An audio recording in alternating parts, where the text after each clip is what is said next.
네, 오늘 말씀의 제목 따라해 보실까요? 주님과 함께 교회와 함께. 주님과 함께 교회와 함께. 자, 오늘 말씀의 제목이 뭔지 아십니까? 우리 교회 신년도 표입니다.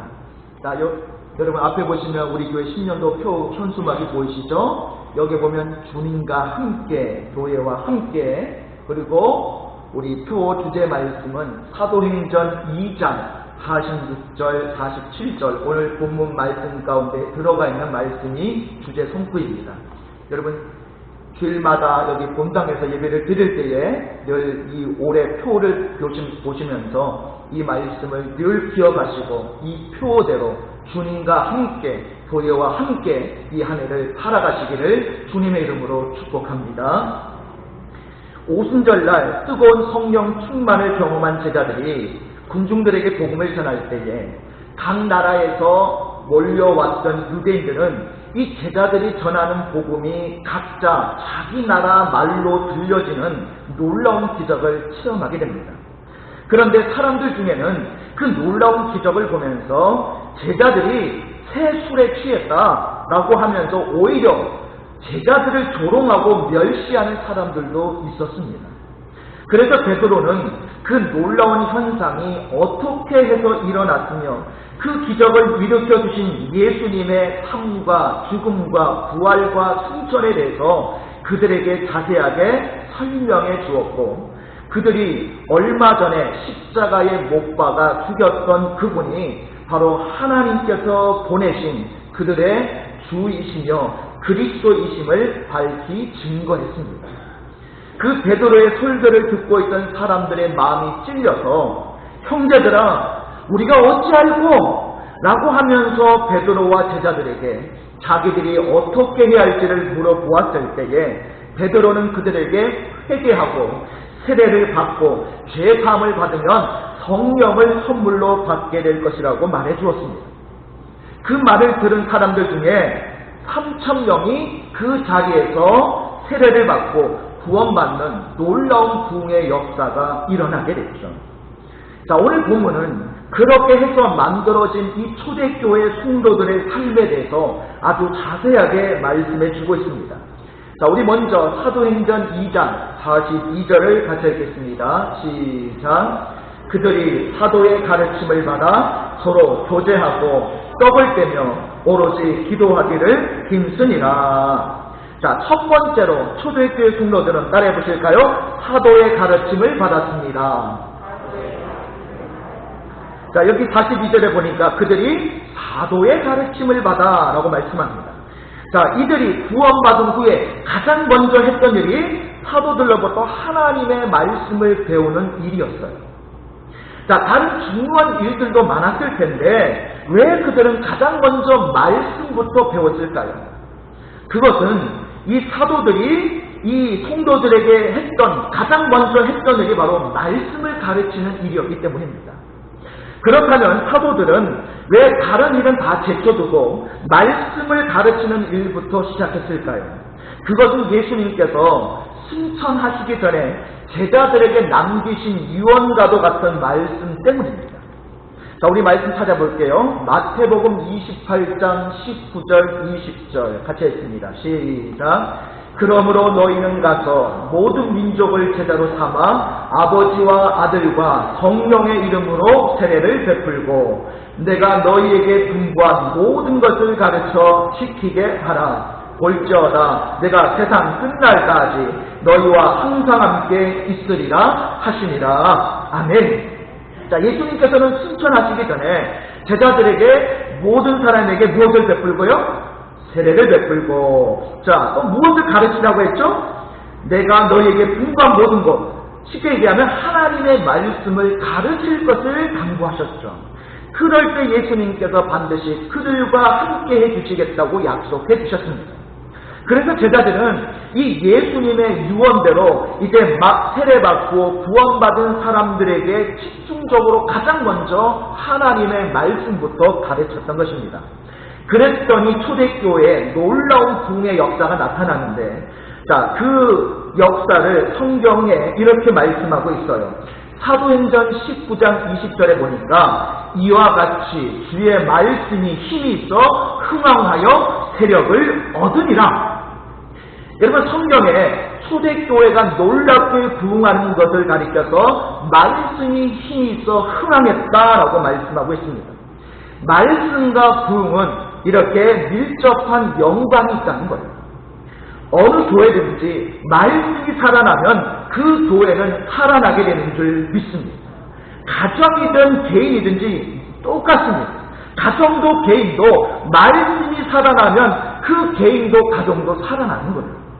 그 사실을 너무나 잘 알고 있는 마귀는 그래서 어떻게 하든지 우리가 이 하나님의 말씀을 읽지 못하게 만들고 듣지 못하게 만들고 깨닫지 못하게 만들고 그 말씀대로 살지 못하게 만들려고 하는 거예요.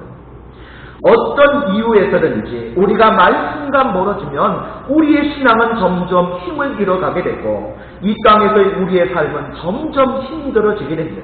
왜냐하면 말씀은 성도에게 있어서 생명과도 같은 것이기 때문입니다. 성경에서 이 하나님의 말씀을 종종 물에 비유를 하는데요.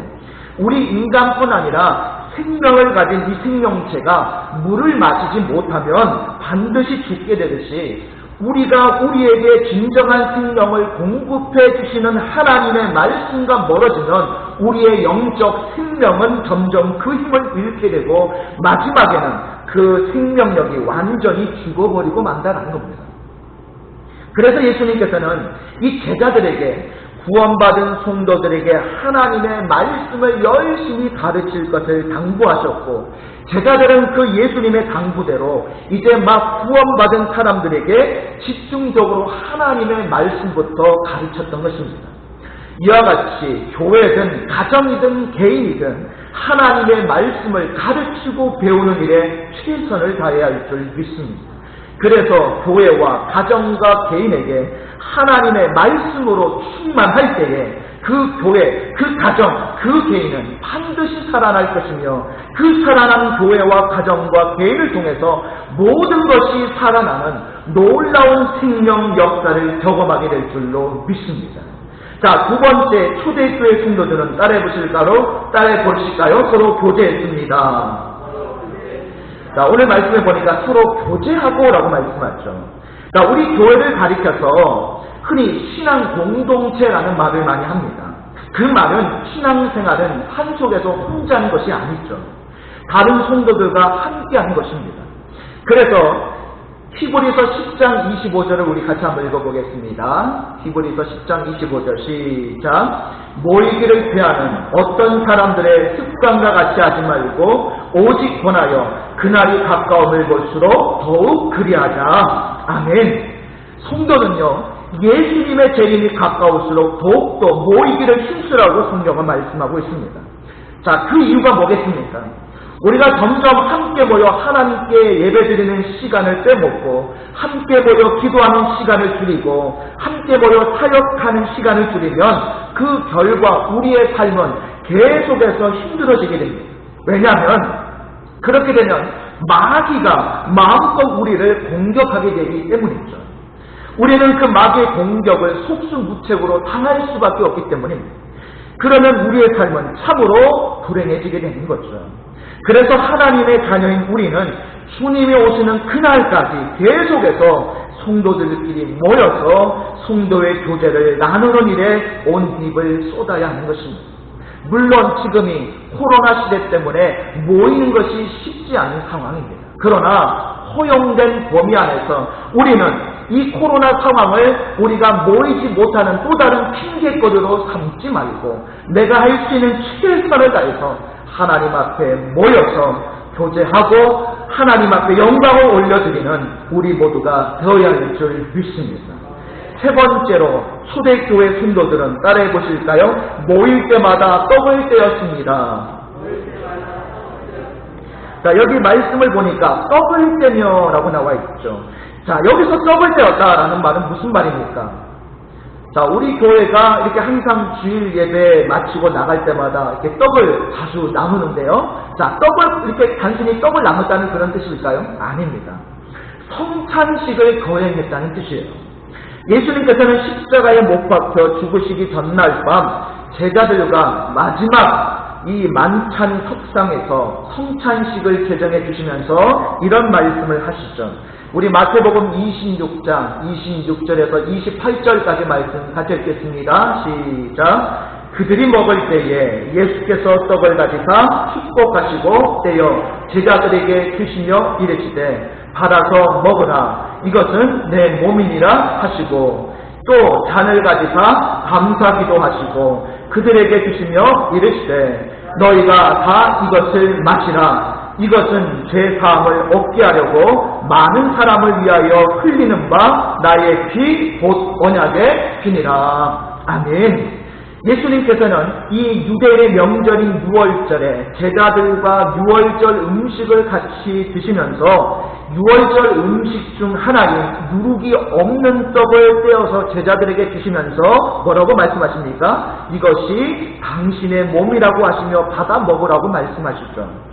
그리고 나서 예수님께서는 제자들에게 포도주를 나누어 주시면서 그 포도주를 가리켜서 예수님의 피라고 말씀하시며 그 예수님의 피를 마시라고 말씀하십니다. 즉 성찬식은 떡과 포도주를 먹고 마시면서 예수님의 몸과 피를 나누는, 바로 그것을 상징하는, 기념하는 바로 예식이 성찬식이죠. 오늘 본문에서 떡을 떼었다라는 것은 성찬식 때 떡을 떼었다는 말씀입니다. 즉 초대교회 성도들은 모일 때마다 성찬식을 거행했다는 거죠. 그 말은 그들은 모일 때마다 십자가에서 우리를 위해 살을 찢으시고 피를 흘려주신 예수님의 십자가의 그 희생과 그 죽으심을 깊이 묵상하며 은혜를 나누며 자신들도 예수님처럼 살고 죽기를 다짐하며 그 은혜를 서로 공유했다는 거예요. 그리고 그들은 실제적으로 예수님처럼 살고 죽는 그 성찬을 기념할 뿐만 아니라 성찬의 진정한 그 의미를 삶 속에서 실천하며 나누면서 살았다고 하는 것입니다.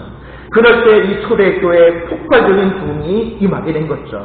오늘 우리들도 예수님의 삶과 죽음, 그 피와 그 살을 우리에게 내어주신 참 사랑과 희생을 우리도 본받아 이 한 해를 살아갈 수 있기를 바랍니다.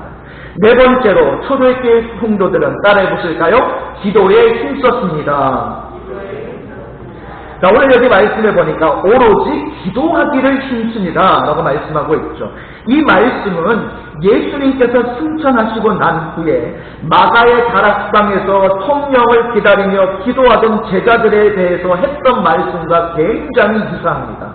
우리 사도행전 1장 14절을 같이 읽겠습니다. 사도행전 1장 14절 시작. 여자들과 예수의 어머니 마리아와 예수의 아우들과 더불어 마음을 같이하여 오로지 기도에 힘쓰더라. 아멘. 자, 여기 보면 오늘 본문 말씀에도 똑같이 오로지 기도에 힘썼다라고 말씀하고 있죠.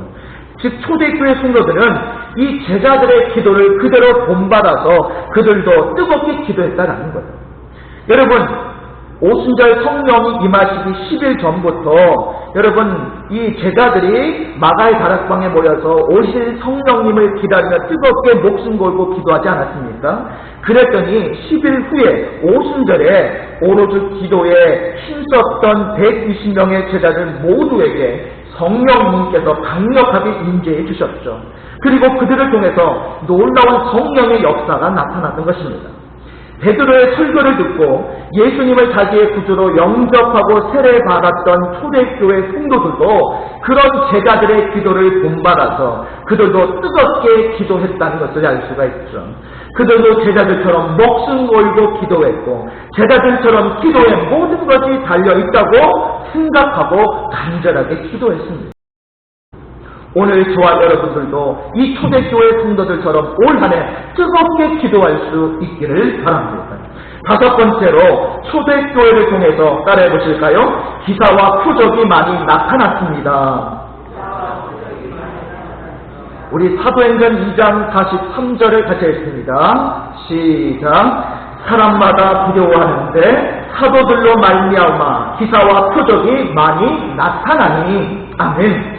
자, 베드로의 설교를 듣고 예수님을 자기 구주로 영접하고 구원받고 세례받은 초대교회 성도들이 하나님의 말씀을 배우고 또 모여서 성도의 교제를 나누고 열심히 모일 때마다 성찬식을 거행하고 또 기도에 힘썼을 때 오늘 하나님께서 그들을 통해서 놀라운 기사와 표적을 많이 일으켜 주셨다는 겁니다.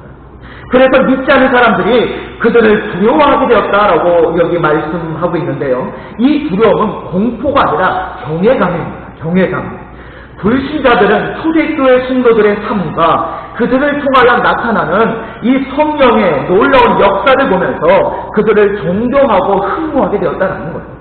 그것이 나중에 믿지 않는 자들로 하여금 예수님께로 돌아오는 전도의 역할을 하게 되는 거죠. 모든 성도들의 이상은 예수님이십니다. 모든 교회의 모델은 초대교회죠.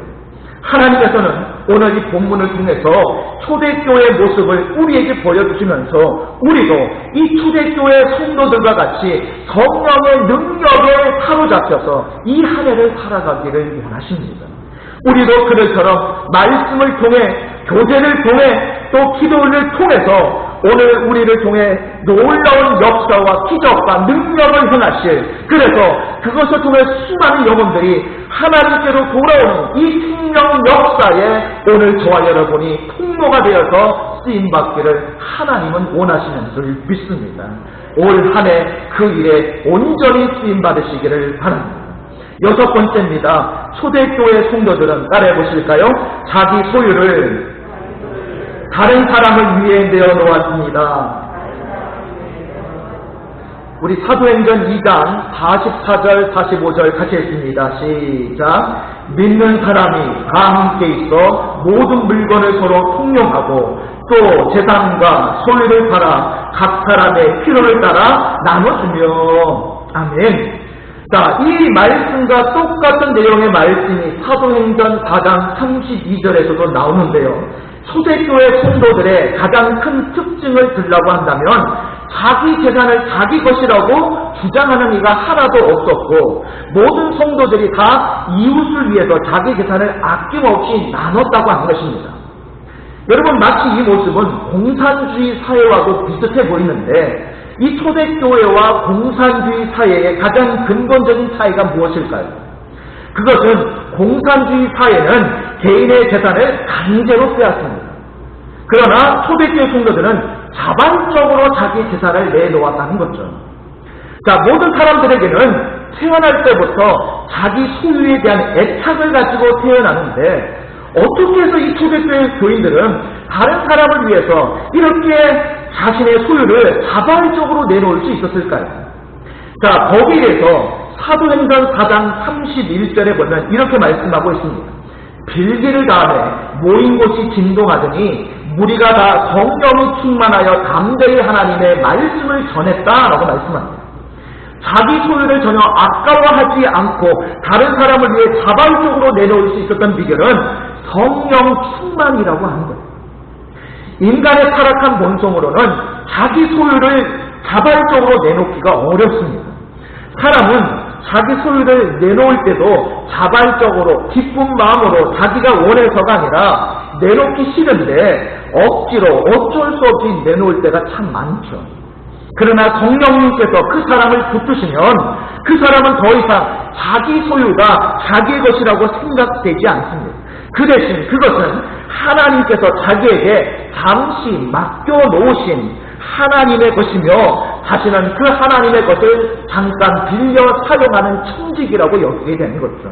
그리고 그 소유는 반드시 그것이 필요한 사람에게 흘려보내야 되고 자기에 있는 소유를 통해서 하나님의 뜻대로 사용되어질 때 그것을 가장 큰 기쁨으로 여기게 된다는 거예요. 그 당시 사도들은 이 오순절 성령 강림을 통해서 늘 그런 마음을 가졌고 성령 충만한 사도들이 전하는 말씀을 듣고 성령 충만을 받은 이 초대교회 성도들도 물질에 대한 이 사도들의 생각을 그들도 같이 공유하면서 그들이 오히려 물질을 다스리는 자들이 되었고 그들의 자발적인 이 소유를 내어 놓음으로 말미암아 초대교회는 이렇게 아무도 자기 소유를 자기 것이라 주장하는 사람이 없었고 소유가 필요한 사람이 있으면 그 소유를 함께 기쁨으로 나눌 수가 있었다라는 겁니다. 자, 그런데 여러분, 이런 현상은 초대교회 때 잠시 나타났고 그 이후에는 성경 어디에도 그런 현상에 대해서 말씀하고 있지 않습니다. 그러므로 우리는 이 초대교회 서로 자기 재산을 다 내어놓고 함께 나눈 것을 일반화시키면 안 됩니다. 우리는 이 초대교회 교인들처럼 우리의 모든 소유를 무조건 필요한 다른 사람들을 위해서 다 내놓아야 된다라고 주장해서도 안 되고요. 그렇게 하지 못하는 자기 자신이나 다른 사람을 정죄해서도 안 된다라고 하는 거예요. 그러나 우리는 다른 사람을 구제하고 섬기고 돕는 일에는 반드시 해야 되죠. 왜요? 하나님께서 그것을 우리에게 명령하시기 때문입니다. 누가복음 6장 38절에 보면 주라 그리하면 너에게 줄 것이니 곧 후이되어 누르고 흔들어 넘치도록 하여 너에게 안겨주리라 라고 말씀하셨습니다. 또한 예수님께서 신이 인간의 몸을 입고 이 땅에 오셔서 십자가에 못 박혀 죽으시고 자신의 생명까지 내어 주심으로써 다른 사람을 위하여 자신에게 있는 가장 소중한 것을 바치는 삶이 얼마나 가치 있는 삶인지를 우리에게 몸소 보여주셨죠. 이 놀라운 비밀을 성령 충만한 초대교회 성도들도 알고 있었을 것입니다. 하나님께서는 이 비밀을 우리에게도 알기를 원하십니다. 그래서 우리도 초대교회 성도들처럼 예수님처럼 자신의 소유를 다른 사람들의 구원과 그들을 돕기 위하여 자발적으로 기쁨으로 내어놓음으로써 그로 인해 우리가 누리게 될 기쁨과 보람뿐만 아니라 우리가 내어놓은 것과는 비교할 수 없이 더 풍성한 것으로 채우실 하나님의 은혜가 축복이 올 한 해 저와 여러분의 이런 나눔을 통해서 임하게 되시기를 바랍니다. 7번째입니다. 초대교회 성도들은 따라해 보실까요? 예배의 목숨을 걸었습니다. 자, 우리 사도행전 2장 46절 같이 했습니다. 시작. 날마다 마음을 같이하여 성전에 모이기를 힘쓰고 집에서 떡을 떼며 기쁨과 순결한 마음으로 음식을 먹고. 아멘. 자, 초대교회 성도들은 날마다 성전에 모였는데 그들이 매일같이 성전에 모인 목적이 무엇이겠습니까? 하나님께 뭐하기 위해서? 예배드리기 위해서 모였다는 거예요. 예배가 왜 드려야 됩니까? 그것은 하나님을 높여드리고 경배하고 영광을 돌려드리기 위함이죠. 우리가 공식적인 예배를 통하여 그리고 삶의 예배를 통하여 하나님을 높여드리고 경배하고 영광을 드러냈을 때에 우리의 마음은 말로 표현할 수 없이 기쁘고 감사하고 위로부터 부어주시는 은혜로 충만하게 되는 것입니다. 그렇게 함으로써 하나님과 우리 사이의 관계가 온전히 회복되며 그 결과 우리가 하는 모든 일에 위로부터 하나님의 온전한 축복이 부어지는 것을 경험하게 될 줄 믿습니다. 성도의 신앙생활은 그걸로 끝이 아니죠. 하나가 더 여기에 나와 있습니다. 그것은 성도와의 교제라고 할 수 있는데 초대교회 성도들은 매일 성전에서도 모였지만 개인의 가정집에서도 활발하게 모였죠. 참 이 부분이 요즘 코로나 시대를 살아가고 있는 우리들에게 참 절실하게 필요하고 또 이것이 다시 회복되기를 간절히 바라고 있죠. 그들은 거기서 떡을 떼며 기쁨과 순전한 마음으로 음식을 먹었습니다. 그들은 각 가정집에서 성찬식과 같은 공식적인 행사도 가졌을 것이고 성경 공부도 하고 기도와 찬양과 간증도 나눴을 거예요. 그러면서 거기서 빼놓을 수 없는 음식을 먹으며 교제를 나누는 모습을 보여주고 있죠. 음식을 먹는다라는 것은 그들이 친해지는 시간을 가졌다는 겁니다. 그들은 같이 음식을 먹으면서 여러 가지 대화들을 나눴을 것입니다. 그 대화를 통해서 그들은 하나님께 받은 사랑과 은혜를 성도들 간에 서로 나눴을 것입니다. 거기서 그들은 하나님께로부터 받은 사랑을 서로 나누면서 그 사랑과 은혜가 더 배가 되었을 거예요. 오늘 우리가 이 말씀을 통해서 하루빨리 코로나가 종식되어서 우리가 초대교회 성도들처럼 이렇게 서로 교제하면서 사랑과 은혜와 간직을 함께 나눌 수 있는 그런 날이 속히 오기를 기도합니다. 8번째입니다. 따라해 보실까요? 네. 초대교회 성도들은 따라해 보실까요? 열심히 하나님을 찬양했습니다. 우리 사도행전 2장 47절 같이 있습니다. 시작. 하나님을 찬미하며 또 온 백성에게 칭송을 받으니 주께서 구원받는 사람을 날마다 더하게 하시니라. 아멘. 자, 초대교회 성도들은요, 열심히 하나님을 찬양했어요. 우리 마음이 기쁘고 즐거울 때는 찬양이 저절로 나오죠. 그러나 찬양은 그럴 때만 하는 게 아닙니다. 슬프고 낙심되고 마음이 괴로울 때일수록 더 열심히 불러야 하죠. 그럴 때 우리를 괴롭히는 모든 부정적인 생각들이 찬양의 힘에 의해서 다 사라지고 그 대신 하나님께서 부어주시는 위로와 격려, 기쁨과 소망이 우리 마음속에 다시 한번 회복되게 될 줄 믿습니다. 자, 이상 42절부터 47절까지 기록되어 있는 이 초대교회 성도들의 신앙생활을 간단하게 정리해보면 초대교회 성도들은 사도들로부터 말씀의 가르침을 받았습니다. 서로 교제했습니다. 성찬식을 통해 떡을 떼었습니다. 기도에 힘썼습니다. 기사와 표적이 많이 나타났습니다. 자신의 소유를 다른 사람을 위해 내어놓았습니다. 예배에 목숨을 걸었고 열심히 하나님을 찬양했어요. 자, 그러다 그 결과가 어떻게 나타납니까? 47절에 보니까 온 백성에게 무엇을 받았어요? 칭송을 받았다. 초대교회 성도들이 신앙생활을 하는 것을 보고 믿지 않는 사람들이 그들을 칭찬하고 존경하고 흠모했다라고 말씀하고 있습니다. 불신자들은 이 초대교회 성도들의 어떤 모습을 보고 그들을 칭찬했을까요? 그들이 모여서 열심히 예배드리고 기도하고 찬송하는 모습을 보고 그들을 칭찬한 게 아닙니다. 여러분, 안 믿는 사람들이 거기에는 아무런 관심도 없어요.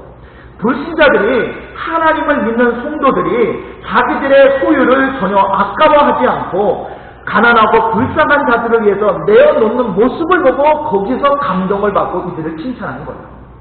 불신자들은 신자들이 자신의 것을 전혀 아까워하지 않고 다른 사람을 위해서 손해보는 것을 보고 그들을 칭찬했던 거죠.